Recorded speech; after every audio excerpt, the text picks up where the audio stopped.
பண்ணுறீங்க? பழையது நேற்று கொஞ்சம் சாதம் மீந்துதா, அதான் பழையது தண்ணி காலையில் குடிக்கிறதுக்கு. ரொம்ப நாள் ஆச்சு குடிச்சு. இன்னைக்கு என்னம்மா லஞ்சு? இன்னைக்கு வந்து லெமன் ரைஸும் வெண்டைக்காய் ஃப்ரையும். வாவ். ஒரு சீக்ரெட் சொல்லவா? சொல்லுங்க. அந்த ஃப்ரை பண்ணுறது எல்லாம் இந்த வெண்டைக்காய் ஃப்ரை, அப்புறம் வந்து புளி சேர்க்காம என்னென்ன ஃப்ரை பண்ணுறோமோ அந்த மாதிரி உள்ள ஐட்டம்ஸ் எல்லாமே இந்த அயன் கடாயில் பண்ணிங்கன்னா லைட்டாக கொஞ்சமாக ஆயில் ஊற்றிக்கணும், நல்லா ஃப்ரை ஆகும்.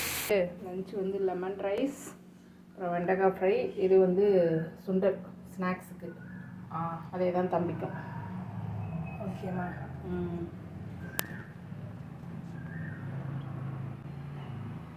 இன்னைக்கு வந்து லஞ்சு இதுதான். Okay mother.